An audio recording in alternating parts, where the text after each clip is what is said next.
The Plucky Squire is a very charming, narrative-driven action-adventure game with playful 2D and 3D visuals, inventive gameplay, and just a very fun premise.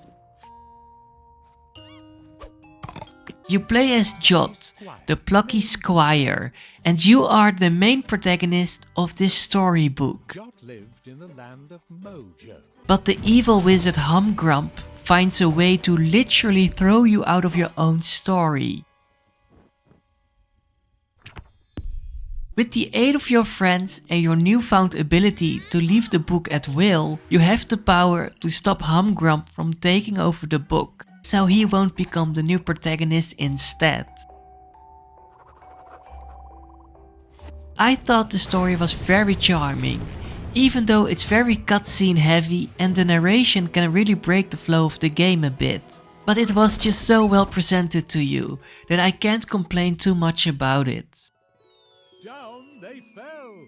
It also got some interesting surprises up its sleeve, and without spoiling anything, I really enjoyed these moments and it caught me off guard for sure. The visuals and art design are just a delight. I enjoyed the storybook visuals a lot more, but I do think they did a pretty good job at the 3D visuals as well. You do spend a lot more time in the storybook world than in the real world though.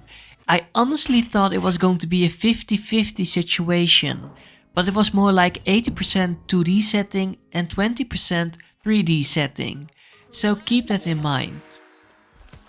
Thankfully, both worlds have really fun and inventive puzzle designs and platform sequences. And especially these moments where they play a lot with different perspectives were really impressive and a feast for your eyes.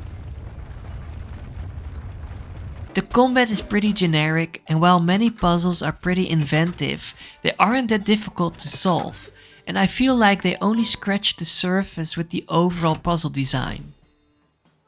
Don't get me wrong, the puzzles are really enjoyable, but they never go beyond a certain level. For example, you eventually get this power where you can tilt the book you are living in, and this affects certain objects. But most of the time, it's just used to change their position, and I feel like you could have done so much more with this power.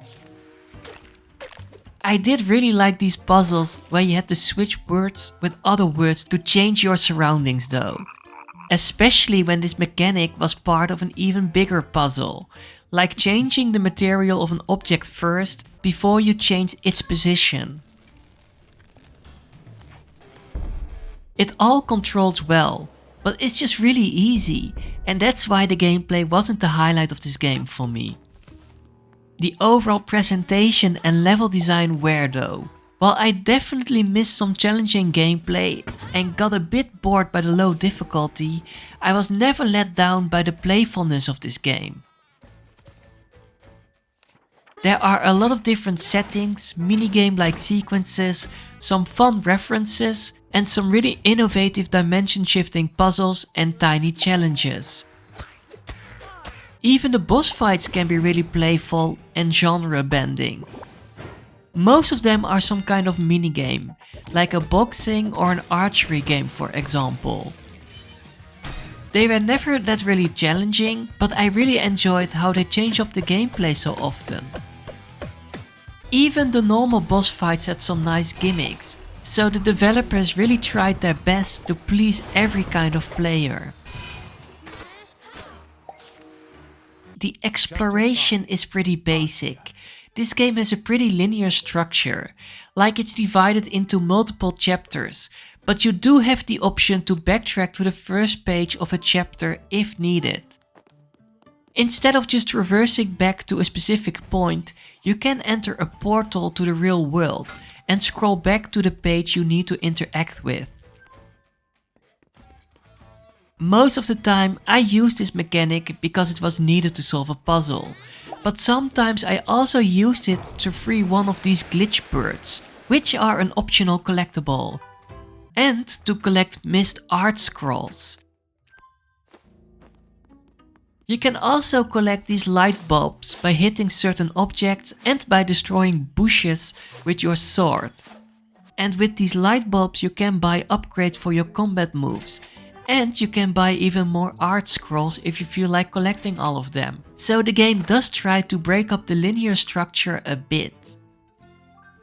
So in general, the Plucky Squire was exactly what I expected.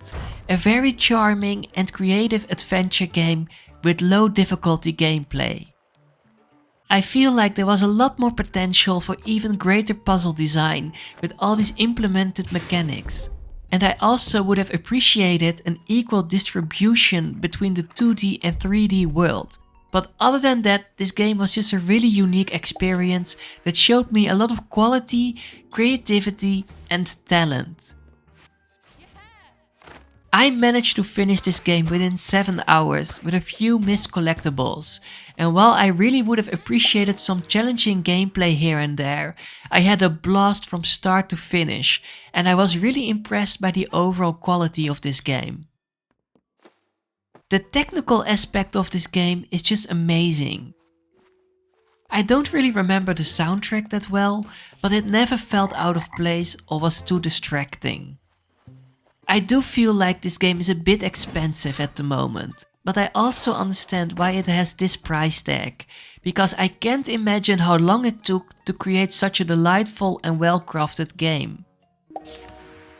Nevertheless, I highly recommend it if you love a charming and family-friendly adventure that can be fun for any kind of player if you don't mind a very narrative-driven story. To the funky land of Boogie Beach. It won't be my game of the year, because I have played games that had more challenging and more satisfying gameplay, but I'm pretty sure it's going to be the most creative and well-designed game of the year. So be ready to embark on a dimension-shifting adventure full of charming characters, inventive puzzles and fun mini-challenges, so you can save your friends and become the hero once more.